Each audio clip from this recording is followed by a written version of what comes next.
What's up, you guys? So today, it's been enough time since Mutant Mayhem came out, I think. And so, gonna be doing the ranking of all TMNT media. Now, this doesn't include shorts, specials, or the video games, because there's lots of those. Oh, documentaries too.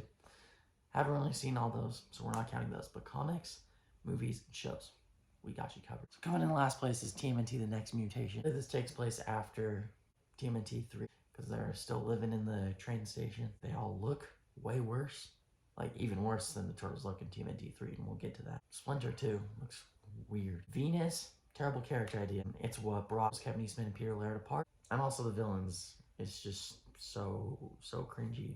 So speaking of TMNT 3 Turtles in Time, that's next, because they fired Jim Henson's Creature Shop, got these new guys for cheaper. No wonder they're cheaper. The costumes suck. Well, they brought Casey back. That was good. I like the turtles with how they interact with the people in Japan, you know, like Raph and Yoshi. Would have been more interesting if it was like a Secret History of the Foot Clan type story, which they've done before, but no, it's just some random feudal Japan people. Okay, next up is the Archie comics, because it's like the most what the Turtles ever gets. Based more off the 87 show style. The characters are all as goofy as ever. Oh, also the girl turtle. Pretty sure it was April, actually. Next up, probably the most obscure thing on this list, TMNT the anime. It's pretty much just the 87 show. It's not in any release of the 87 show. It's its own separate thing, really. It had its own toy line. It was very short-lived, though, only like a couple episodes. And the turtles look like they're 87 designs until they get their super mutation, as they call it, and then they become really buff anime dudes. And Shredder and Bebop and Rocksteady also have super mutation. So yeah, it's anime. Speaking of TMNT 87, that's next. The original cartoon. Best part about it was the intro, of course. Like, it created lots of good things for the turtles, you know, colored bandanas, specific personalities. Shredder as actually a character, not just a one-time villain. I prefer when Splinter is Hamato Yoshi first, so that's good. Bebop and Rocksteady, great creations. Super baby suit thing for Krang. It's iconic, but the baby suit's a little silly. April, yellow jumpsuit reporter. I like Scientist April better, in my opinion. But it's better than April being a teenager. Casey, when he is in the show, he's almost never. He never takes his mask off, and so they never actually get a relationship with him. And so that sucks too. And then of course there's the Red Sky arc. We're just trying to be more like the 1990 movie, but it fails miserably. Alright, starting our top 15, we got Turtles Forever. So, what does this movie get right? Well, it actually makes the 2003 Turtles the 2003 Turtles again. So, not like how they are in Fast Forward or Back to the Sewer seasons, just straight up them. And that's great. They get the Mirage Turtles pretty cool. Like, it doesn't make sense with the story of the show, because it's supposed to take place after the whole series. And like Shrell died, so I don't know what's up with the Shrell's an Utrom Shredder, by the way. Everybody knows that this movie's main problem is the 87 Turtles, completely disrespected. Now, I don't love these turtles, but they could kick some shell sometimes. Alright, next is TMNT 2003. I know, unpopular opinion, I prefer Rise over 2003. Now, first couple episodes of the show are peak Turtles, I gotta be honest with you. Up until their first fight with Shredder, I'd say. Like, completely just adapting the Mirage comics. I love it. Casey, he's a lot like the 1990 movie. April, a lot like the comics. And my only problem with the Turtles, some of the voices I don't love, except for Raphael's perfect voice. They're buff. Like, people don't say that, but they look like the Bay Turtles. Yeah, once they fought Shredder once, I'm like, steady downhill slope. Like, I could barely make it through season 1. I'm like, how am I gonna get through the rest of this? Well, it was hard, but we did it. You know, the show created Hun and Bishop, two great characters, especially in the IDW comics. Yeah, I don't love the Utrom Shredder idea. And everybody knows season 5, 6, and 7, terrible. Season 5 wasn't even released on TV. That's how bad it was. I love Batman. I love the Ninja Turtles. Batman plus Ninja Turtles. It's okay, the poster for this movie. The Turtles look hideous on that. But then you actually watch the movie, and they look great. I like how you can tell them apart, right? They all have different shapes. Shredder's really cool in this movie too. I like everything they do with the Turtles and Batman specifically. But the Bat Family and Ra's al Ghul, I mean everything Batman in this movie other than Batman himself. I can't get behind, to be honest. I like how they took a more mature way of going at this movie. Yeah, and I like the animation, but there's just some story stuff that either bores me or doesn't make sense. But the fight at the beginning with Batman versus the Teenage Mutant Ninja Turtles is pretty cool. Alright, next up is Rise of the TMNT. Okay, hey, these turtles are annoying. They act nothing like how their personalities were set up. Raph should not be the leader. He shouldn't be the oldest. Mystic powers.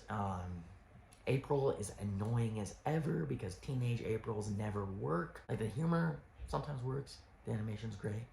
The villains, all of them, terrible. Those problems always stick around. But when they all have the maroon bandanas and are fighting on that train, peak Turtles. Alright, that was great episodes. And then Splinter, instead of saying hot soup and being annoying, he actually comes out and fights. And he brings April. And I'm like, man, the show might actually be good, right? And then it gets to the finale and they fight this monster Shredder. And I would prefer an Utrom Shredder, to be honest. Like, the fight was really great, like, animated and stuff. But then they remind you that this is supposed to be this universe's Shredder. And I'm like, I don't know what you're going on about. Like, yes, some relation to the Foot Clan. Oh, and Karai is like their great grandma. I'm like, oh, so many things they've done wrong here. As a Turtles adaptation, it's really not great. But as its own thing, it's pretty fun. I like it. Alright, next we have the original Mirage comics. Alright, so Kevin Eastman Pierre-Laird, right? Great ideas that they had. I like how dark it is and their backstory. Splinter starts as a rat. One problem with these comics is everything that the 87 show created for the Turtles. Casey's pretty good though. There's no cool mutant villains. There's you get Shredder in the first comic, and then you get some Krang, and then you get the Triceratons, right? And that was a crossover with their other comic, The Fugitoid. It's really hard to tell the Turtles apart if you aren't looking at what's in their hands, right? They're all just the angry one. And that's my only problem with it. I'm really mixed on these Turtle designs because they got like a beak thing that I'm not loving. But otherwise, like, they're small, they're short guys, alright? But they got some muscles, and that's how you should design the Turtles. They got tails. I get why they didn't adapt this in any future versions, but the tail thing, I don't know, kind of makes them look more like a turtle. And I do like how they look more like turtles. I think it gets pretty good. The story after they meet the Triceratons kind of plummets, but that's alright. Starting the top 10, we got TMNT 2014, the start of the Bayverse. Now listen, this movie's about April and Vern. It should have been called April and Vern the movie, okay? Because the Turtles aren't that important, and when they are in it, they kind of suck. Eric Sachs should have just been the Shredder, even though he's not Japanese, which is... Everybody hates the origin in this movie. I'm okay with April having the Turtles as pets and naming them, because that's what happened in the IDW comics, and I really like the IDW comics. So, I don't have a big problem with that. My main problem is just how the Turtles look and, like, how strong they are. And also, could have been April and Casey, but no, it's about April and Vern. Next is The Secret of the Ooze. Everything that made the original movie special, they kind of removed in this movie because parents are Karens. So the Turtles were more vibrant. They replaced Casey with Keno. Are you serious? Keno is cringe. Casey is cool. April's recasting, not Judith Hogue anymore. Changing TCRI. I don't like, they never revealed what the Secret of the Ooze was. I was hoping that Professor Perry would be like Krang or just un-Utrom. And it seemed like that's what they were setting up, but they never got to it, probably because parents are Karens and they didn't want him opening up his stomach or something. Toka and Razor, like, they're cool now, but they were created for this movie, and I don't see why they didn't just use Bebop and Rocksteady. I don't know, this movie, it's got some fun stuff, but It just ruined everything that made the first one so special. Out of the shadows. Now, other than the Turtles designs, which actually did kind of fix a little bit, this movie fixes all the problems. Shredder is an actual character until he just freezes and dies. Alright. Karai, actual character. The Foot is the Foot and not mercenaries. You bring in Baxter Stockman, Krang, Bebop and Rocksteady, and Casey. Oh my gosh, this is a great movie that couldn't save the Bayverse because nobody wanted to see it because of how much worse the first one is. And I know they're close to each other on this list, but you just don't understand how much of a difference there is. Yeah, it's still got the Bayverse, big guys fighting each other, Technodrome, laser in the sky. All those problems are still there, but I mean, they made the great improvements from the first movie. Next, we have the fourth movie, or fifth part in this story. So you got TMNT, you got Secret of the Ooze, you got Turtles in Time, Next Mutation, and then TMNT 2007. This movie is so close to perfect. I mean, it's so upsetting what they get wrong because they were so close to getting everything right. Now, the designs of the Turtles, of course, perfect. Splinter, great too. Casey and April, they're older, they're married. At least that's what I feel like is implied. It's great. Everything is great. The voice cast is top notch. And the Turtles are all on their own. Alright, they get the gang back together. Then what do you do with the story? Well, Shredder's dead. We could do the Krang story from Secret of the Ooze that we never actually did. Or we could do Baxter Stockman. Or how about like the Rat King or something like that. How about these old stone people that collect monsters and they count the turtles as the monsters? Why? Winters is a stupid villain and his monsters brothers and sisters or something like that. Of course, everybody knows Leo and Raph's rooftop fight. And since the first movie, when they had their first argument, all the way till now, where they're actually throwing sais and swords at each other. Movie's really good. Only thing it gets wrong is the villains. And next, we have TMNT Mutant Mayhem. Saw the premiere of it. It was the weekend before they had like a special screening. And so there were no trailers. It just started with Seth Rogen coming on screen talking about the movie. And I was like, wow, this is going to be a great experience. Superfly, he's really cool. And my main problem, though, his mutant team. I feel like half of them should have stayed bad, half of them should have gone good. Some of them could have even died because they aren't that important in Turtles history. And some of them are not great adaptations of the characters that they are at all. The lady that Splinter gets with, which was, I mean, it was set up, like, with his backstory. That was one of those strangest Turtles backstories, but it works all right. She was just strange. I was so confused by the character. Thought it would have been funny if she died off, but she didn't. April. Now, Rise, they made Casey a girl. They fixed it though, and that was just his mom, so that worked. Rise, they also made April a teenager. Didn't love that, but it wasn't the first time they'd done that because, of course, TMNT 2012. She's a teenager in this too, so I don't know what, since the 2010s, what's up with Casey and April being teenagers. But I don't think it works very well. I like how they portrayed her. I think her arc throughout the movie was really good. So good arcs for all the characters, except the main characters. The Turtles, the only design I like is Leonardo's. So Leo being attracted to April. I hate when the Turtles are attracted to April. I get their want to go to high school, but their arc should have been accepting that they're different or something like that. Not them actually getting to high school. That was Out of the Shadows' main problem too.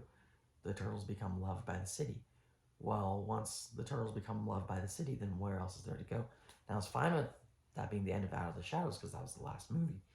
But, like, in that world. But this is obviously the start of, like, a big universe for the Turtles. and now them going to school and everything. I hate that, you know? The turtles, what makes them special is that they're different. They live in the sewers and they're in the shadows.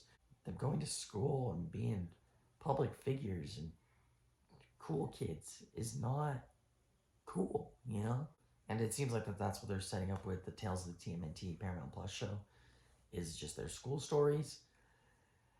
I'm not really excited for that, but what I am excited for is the second movie, because that end credit scene was awesome. Cynthia Utrom was not used well in the movie, but bring us to the end credit scene, and wow. So they get Shredder, right? Which also, I feel like they're setting up Sherelle type thing with Utrom Shredder, because she said, let's call him Shredder. And an Utrom and the Shredder are never together unless it's enemy of my enemy is my friend. We have to defeat the turtles together. But she like, let's just call him in. So is he like working for her, and therefore he is Sherelle? Either way, his suit, for what we got of it, may just be the coolest Shredder of all time. So we'll just see where it goes from here, I guess. Kicking off our top 5, Rise of the TMNT, the movie. I wasn't excited at all until I saw that trailer. And then I was hyped. This movie, I mean, I know at the end of Rise, the show, Leo becomes the leader. But I love how in this movie, it's his arc of how he adapts to becoming the leader and matures. Instead of just being the silly one like everybody was in Rise. They actually use their mystic powers in an interesting way this time. When it starts with them in the future, Leo and Mike are the only ones left, which I feel like makes sense. Casey, how he's trained by Leo. The Utroms, it's new, but it's kind of awesome how they portray them. They're brains, but they're the big brain. I mean, they're actually so scary. The best villains that this universe has ever had, the Rise universe, right? The show is so childlike, and this is like mature Netflix movie. Like, it was a hard PG, and just like Mutant Mayhem, which honestly, this movie was less goofy than Mutant Mayhem, and I like it. Just like Out of the Shadows, in the way that it fixes all this universe's problems, and I really like that. And I'm also hoping that the next Seth Rogen Turtles movie can also be like that and fix the few problems with Mutant Mayhem. We're finally here. TMNT 2012. Now, it was once my favorite show. No longer, though. It has its flaws. As we've gone through this ranking, I've said things that the show has that other things have that I hate them for. Mainly teenage April and Casey. April is one of the worst Aprils of all time. She is teenager nerd who's very annoying, and she has flippin' telekinesis powers. I think their personalities are all perfect. Their designs are perfect. That includes Splinter. And, I mean, Leo, right? He's always been the leader. But no, here, he not like a nerd like Donatello is, but like, he's the nerd like I am. You know, he's my favorite turtle. He's watching movies, and he has comic books, and he's got all this stuff that he likes, and he uses that to his advantage in his fighting. And speaking of his fighting, I prefer Utroms, and the leader of the Utroms being Krang, not them all just being called Krang. Shredder, though, their arc with Shredder is amazing. Perfect. The greatest Shredder story ever. I feel like the 1990 movie could have had this if they went on with Shredder. He kills Splinter. He defeated Leonardo in season 2. And then at the end of season 4, Leonardo defeats him once and for all. And that scene is perfect, man. And they have the Mutanimals. I love how they had to have the Mutanimals. They have Casey and April, all these other mutants, good and bad. They bring in lots of stuff from the 87 show, but also lots of stuff from the 2003 show, you know? Like, it's a great combination of both, and it makes for the most perfect Turtle show. Season 5 should not exist. Tales of the TMNT, which is also what they're calling the Seth Rogen universe Turtle show, is also called Tales of the TMNT. I don't know. But, I mean, Tales of TMNT had just the greatest Turtles intro of all time, in my opinion. It ain't as good as the rest of the show, man. But it was still good. Better than the last 3 seasons of TMNT 2003. Better than the first season of Rise. And better than the last seasons of 87. And so for that reason, the best Turtles show is TMNT 2012. Number 3, we have The Last Ronin. Oh my gosh. This story. Part of me wishes that they would have told it in the order that it happens, right? You have Karai and Raph die, and then you have Leo and Casey die, and then you have Dawn and Splinter die. And then you jump the years later of Mike and April going against Shredder's grandson, Karai's son. Some might say it takes place years after the Mirage comics. That may be true, but really it's its own story. You don't gotta read the Mirage comics. I wish we got more time with the other Turtles and Casey and Splinter, but I mean, the story's about Mike, and it is the perfect story for Mike. You really don't think it makes sense for Mike to be the last Ronin, but after you read it, it makes 100% sense. His brothers were protecting him, and so he, out of luck, was the final one, or if you call that luck, or torture, whatever. But he was the last Ronin, and he just uses that to his full advantage to get revenge for his brothers, and he does, but he dies in the end. In April, have these new baby turtles, and that's going to go into the Lost Years story, which I'm not as excited for, but we will see how it goes. Next, we have TMNT 1990, my all-time favorite movie. It's the best Turtles movie, but it's just my favorite movie in general. I love the Muppets, and this is the best thing Jim Henson ever made, and the last thing he ever made. And I mean, the turtle animatronic puppets costumes are amazing.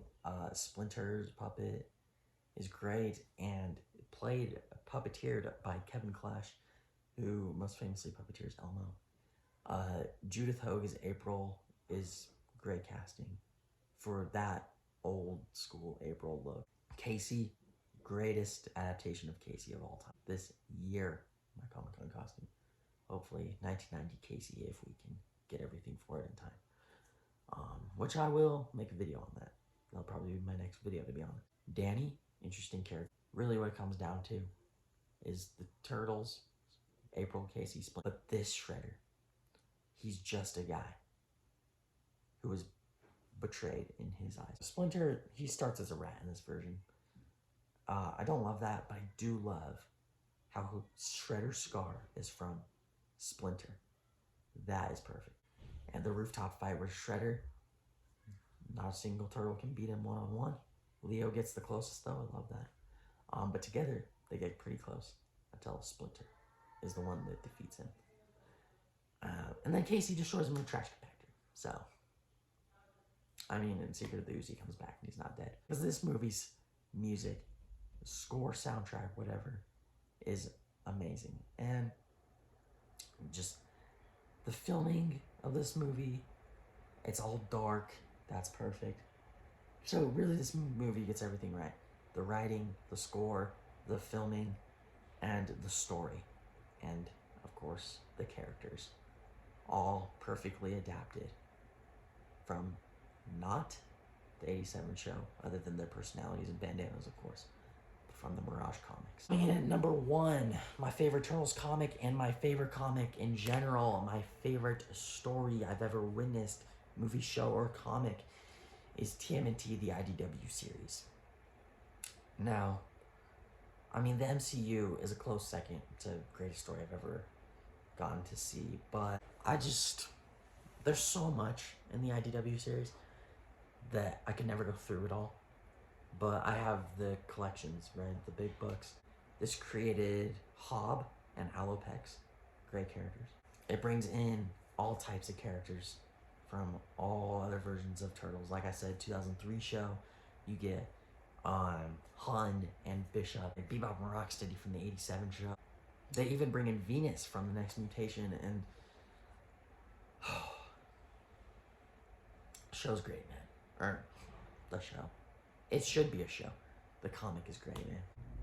The art is always good. It's different sometimes, but it's always good. The Mutanimals, best Mutanimals ever. Like the 2012 show, but the team is bigger this time and it's better this time. The best is probably when they finally beat Shredder in issue 50. When he dies, that is just the greatest drawings, greatest artwork, greatest speech bubbles, I guess you could say, I've ever seen. General Krang, that's how you do Krang perfectly. Okay, Krang in a big suit, that's cool. Utroms and Krang being the leader of the Utroms, that's cool. So if we just make both of those things perfect, then we have the perfect Krang, and it's General Krang, and he's legit. Every character matters. Every character has their spot in the story and their own story to be told, and it is amazing. And so TMNT, the IDW series by Kevin Eastman and Tom Waltz, is the greatest story I've ever experienced. Thanks for watching.